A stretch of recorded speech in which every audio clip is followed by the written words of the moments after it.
हमने त्रिकोणमिति का परिचय समझा था, आज हम 8.1 को देखेंगे। पहले क्वेश्चन में ABC जिसका कोण B समकोण है AB 24 सेंटीमीटर BC 7 सेंटीमीटर निम्नलिखित का मान हमें ज्ञात करना है। तो डायग्राम बनाएंगे समकोण त्रिभुज, जहां B समकोण हो गया, AB की वैल्यू आपको पहले से ही दे रखी है 24 सेंटीमीटर, BC की वैल्यू 7 सेंटीमीटर। तो पाइथागोरस से हम सबसे पहले कर्ण को फाइंड करेंगे। तो पाइथागोरस में से तो सबसे पहले कर्ण की स्क्वायर बराबर में लंब की स्क्वायर प्लस आधार की स्क्वायर। ठीक है, अब यहां पर एंगल नहीं है, हम सी को एंगल मान लेते हैं, और अगर सी को एंगल मानेंगे तो सामने वाला लंब हो जाएगा। तो कर्ण हमें फाइंड करना है, लंब हमें 24 और आधार हमें कितना दे रखा है 7 की स्क्वायर। 24 की स्क्वायर 576 प्लस 49, दोनों को ऐड करेंगे तो 625। स्क्वायर हटाएंगे, रूट लगाएंगे तो ये किसकी हो जाएगी 25 की स्क्वायर 625 होती है। तो कर्ण हमारे पास कितना आ गया 25 सेंटीमीटर। अब हम देखेंगे फॉर्मूला, मैंने आपको बेसिक में बताया था लाल बटा कक्का, जिसमें sine theta, cos theta, tan theta, cot theta, sec theta और कोसेक थीटा के बारे में हमने जाना था। पहला क्वेश्चन हमें दिया हुआ है साइन है और कोस है। क्या दिया हुआ है, साइन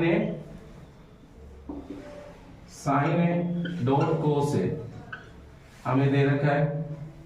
तो साइन है कोस है, साइन का फॉर्मूला लंब बटा कर्ण। अब ए एंगल क्या बन गया, ए बना है, तो एंगल ए को बनाएंगे तो लंब बिल्कुल सामने वाला, कोण के बिल्कुल सामने वाला लंब हो गया।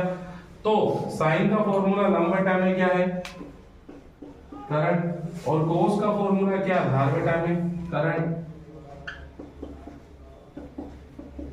तो लंब बिल्कुल सामने वाला एंगल का ये 7 25, कर्ण आधार कितना हो गया 24 और 25, ये हमारा आंसर होगा। इसी तरीके से दूसरे क्वेश्चन में क्या दिया हुआ है, इसी के सेकंड के अंदर हमें दे रखा है साइन की सी और कोस की सी।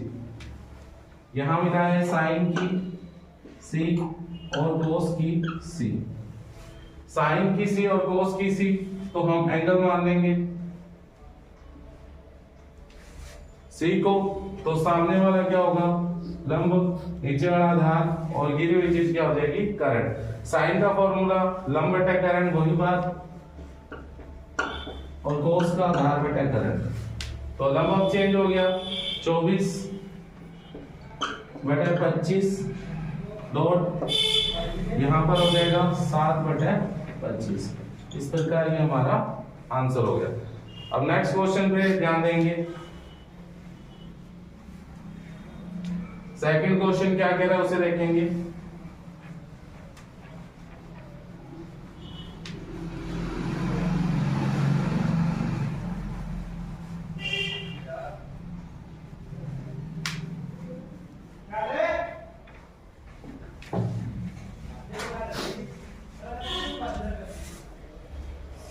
सेकंड क्वेश्चन में हमें क्या दे रखा है साइन सी, सॉरी आकृति 8.13 पहले से आकृति दे रखी है, जिसमें हमें एंगल कोई भी एक बार मान लेते हैं, आर को एंगल मान लेते हैं। तो हमें लंब और कर्ण दे रखा है और आधार हमें फाइंड करना है। तो सेकंड क्वेश्चन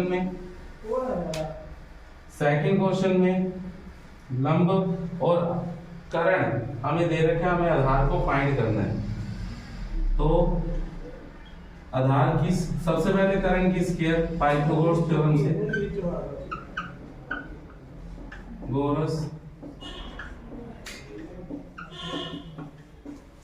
पाइथागोरस प्रमेय से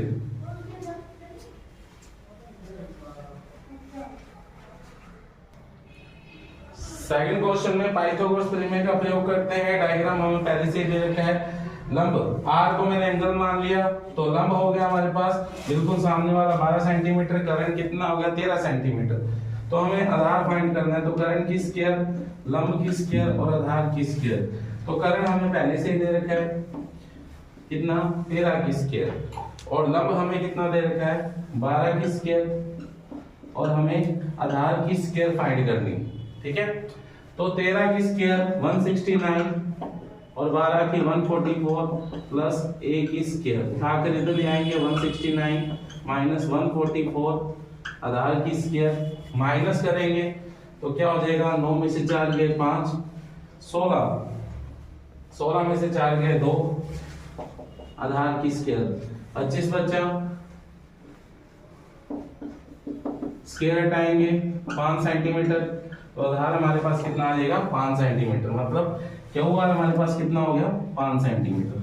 अब हमें क्या फाइंड करना है 10p माइनस कोट r, क्या हमें 10p माइनस कोट r। जरा देखिए, अगर एंगल p को मान के चले, उससे भी पहले अपने फॉर्मूला देख लेते हैं। tan का फॉर्मूला लंब बटा में आधार, और कोट का फॉर्मूला आधार बटा में लंब। तो tan में अगर p मानकर एंगल चल रहे हैं तो लंब ये वाला हो जाएगा, आधार ये हो जाएगा और करण ये हो जाएगा।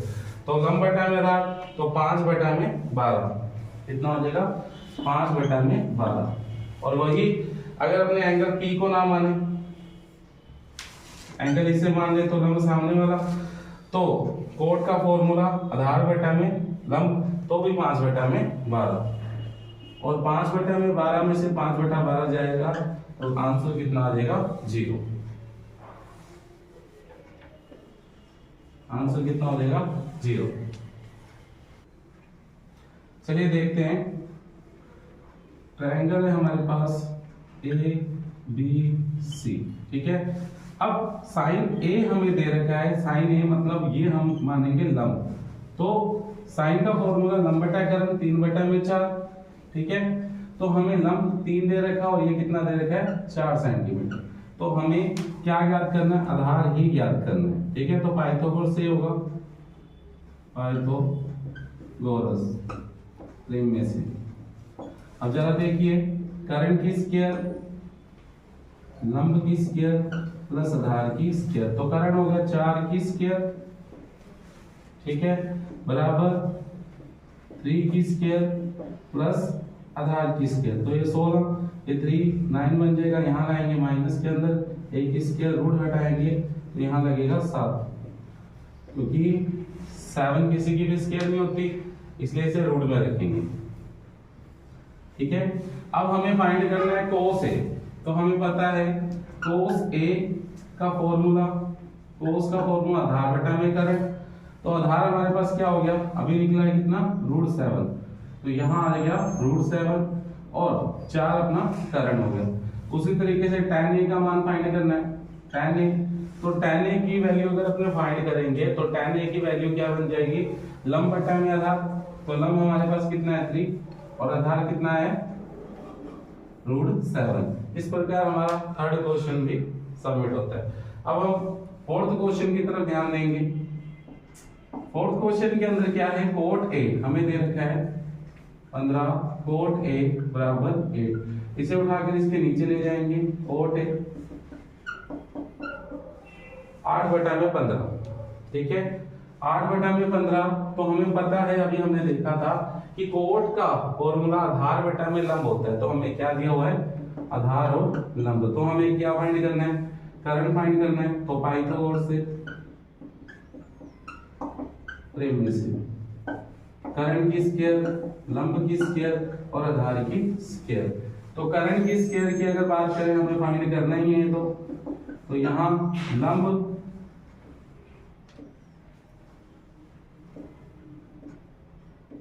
अगर A एंगल ले रहे हैं तो ये हमारा अभी हमने जाना था कि कोट का आधार बटा में लंब होता है, तो हमें 8 दे रखा है क्या आधार, तो ये आधार हो गया, और लंब हमें कितना दे रखा है 50, तो हम यहाँ 15 की स्क्वायर प्लस आधार है 8 की स्क्वायर, 15 की 225 और 8 की 64। अगर इनको जोड़ेंगे तो ये कितना बन जाएगा 289, 279 बन जाएगा। इसकी स्क्वायर है, हटाएंगे, रूट लगाएंगे, ये बन जाएगी 17। तो ये किसकी स्क्वायर होगी 17। इसी तरीके से अब हमें साइन फाइंड करना है। हमें क्या फाइंड करना है साइन ए। मुझे पता है, आपको भी पता है कि लंब बटा में करंट होता है, लंब बटा में करंट, और लंब हमारा कितना था 15 और करंट हमारा कितना है 17। इसी प्रकार से सेक को करेंगे जो आपके हवाले। ये क्वेश्चन भी आप करोगे आपके हवाले। सेम इसी तरीके से करना है जैसे इसे किया है, ठीक है।